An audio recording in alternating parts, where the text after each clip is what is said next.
All right, the next method is the uniform. This is some people's very favorite method. For some people, it's a little too favorite. So I'm going to try to put it in perspective for how we can use it in the program. Why do we do it? Basically, it's sort of like, if you go to a baseball game or a football game or a soccer match and you see people coming in wearing the jersey, you can tell they're not on the team, but they are on the team because they're wearing the uniform. They're wearing something that says, we're with our team. Same thing in Cub Scouting. Whatever you are, you're wearing the Cub Scout shirt, you're wearing something that shows we're in the program, we're in the pack together, we have the same, pack number. And so this is who we are. For those who dig advancement, is there a badge for that? They want to show it off. It's a place to show it off because they can put their rank patches and some other special patches on there to share with people what they did. So what are the uniforms? Currently, the Lion uniform is a blue t-shirt. P.S. If you want to just jump into the blue pocket shirt like Tigers, Wolves, and Bears have, that's fine. When you get to 4th or 5th grade, and it's flipped back and forth over the years, you end up wearing the khaki shirt and the olive pants.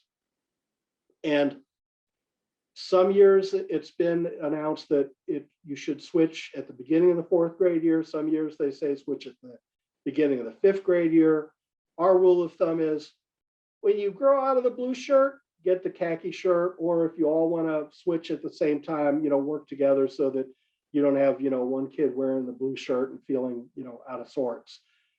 Frankly, if you do it at the beginning of the 4th grade year or 5th grade year, no matter to me.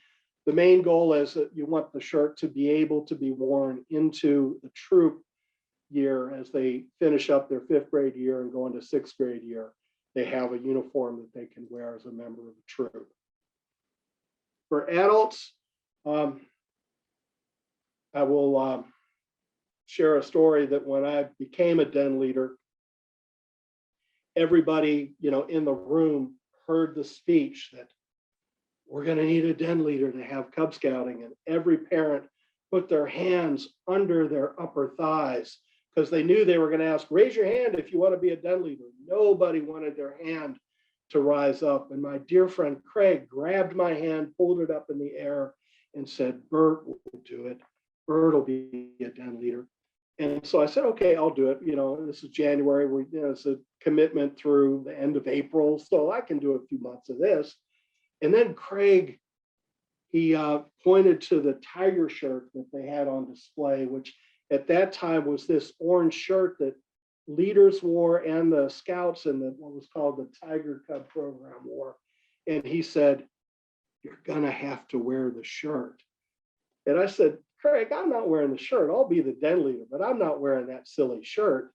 And he said, no, you're the den leader. You have to wear the shirt. And I said, no, Craig, orange is not my color. And he said, no, gotta wear the shirt. You're the den leader. And I said, I'm gonna look like a pumpkin. He said, gotta wear the shirt. He was right. I wore the shirt. It made all the difference. When I wore the shirt, those 1st graders saw me as one of them. If I wasn't wearing the shirt, they saw me as some adult who they had no connection with. I was just another one of those peanut boys. And so it made a difference if I was with them by wearing the uniform. So that is a great example to set. Now, this is more of a slight deviation these days because I'm going to suggest that the uniform kit, the full kit, the whole thing, cap, neckerchief, slide, shirt, belt, pants or shorts, and socks is a lot of money. Last I priced it out, it was $140 plus. I think prices have gone up again. I'll try to update that when I circulate a spreadsheet of costs. But that's a lot of money, especially on top of the joining fee of $25 and prorated registration fee for the rest of the year when you're joining up, plus then next year's registration fee of $75 or so is what it'll probably be next year. So that's a lot of money. So a lot of packs will make it easier, make it less of a barrier to participating by saying, here's our deal in our pack. We're going to be an above the waist pack. You wear the blue or khaki shirt, and that's enough. Neckerchief, optional. The pants or shorts, optional. If you want to, fine. If not, who cares? But we're going to focus on the shirt. And there are some packs that just get a pack t-shirt because that's even less expensive than getting a blue shirt.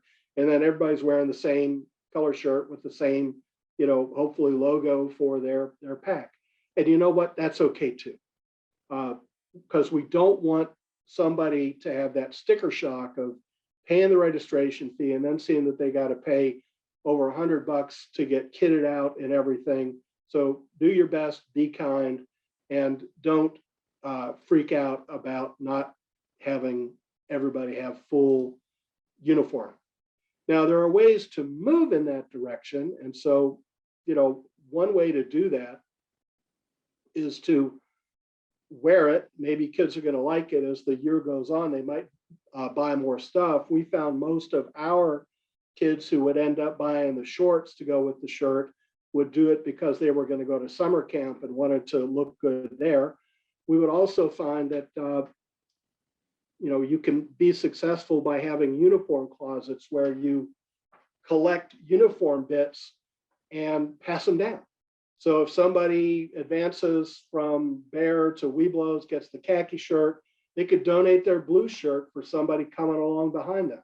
Somebody leaves the pack. You have a parent who says, Jimmy is going to quit Cub Scouts. He's going to be playing football in the fall. And we really see him as being a Heisman Trophy winner in the future. Well, ask for the shirt, because I'm going to bet you that they're not going to put their Cub Scout shirt in the trophy case with the Heisman Trophy. They probably have no need for the shirt, and it can go to somebody who could use it.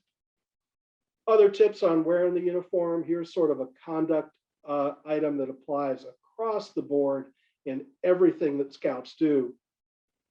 Don't criticize somebody who's not wearing the uniform. Even if you're wearing the uniform, don't say, Jimmy, once again, showed up without any uniform part. That's very, very disturbing. Because you don't know why Jimmy's not wearing the uniform. It could be a truly sad thing, like they can't afford it, and he doesn't want to admit that. It could be that it was in the trunk of his dad's car, and dad left, and he's not sure when dad's coming back. It might be that he wants to disrupt and be seen as, sort of a bad boy in the den, and is looking to get you to criticize for him doing something wrong, in which case criticizing him means he won. He caused you to interrupt the flow of your activity by calling him out. So for that, you don't want to do that. It's either going to embarrass the kid or it's going to give a disruptor what they want. But if you praise somebody, praise kids, say, good job, Janie, good job, Barry, you're doing a good, I'm so thrilled to see you guys in uniform. It's good. It's going to get the other kids to say, oh, you get praised if you wear this. So that can be a positive thing. Any questions about the uniform? Now, I should mention here that from time to time, especially at council camping events, you may have people who will see your kids, especially if you're a waist-up shirt, who will kids, probably have shorts that desperately clash. The colors are wrong. It's a blue shirt and crazy plaid shorts, and it's just a fashion faux pas. And some people may come up and start harping at you about that. And you could get into an extended discussion with them about what's right, what's wrong, what's kind, what's not, and how costly it is. We don't want barriers. But the simplest solution, if anybody does that, is just nod your head, be polite, and say, thank you very much for giving me this information. I'll take it back to our next PAC leaders meeting, and we will discuss our uniforming policies. We really appreciate it. Have a nice day, and just let them go on their merry way. because there are people, as like I said, who like the uniform too much, but it's not worth making a big fuss over, even if they fuss at you. So, next method, serving home and neighborhood. This sort of echoes some of what we said before. There's a lot of Cub Scouting that happens at home. They're going to do some advancement at home, chores at home. You need the parents to help with that. But then as they expand their horizons and do adventures, you're going to have service projects in schools and finding out about your neighborhood by hiking and exploring. So that is a great thing. You want your kids to be able to explore the neighborhood and come home safely, and also give back and let them realize that not only do they have to help out more at home, but we as families need to help make the community a better place and do service projects for our school, our church, our community area. And that's how we give back and make the world a better place.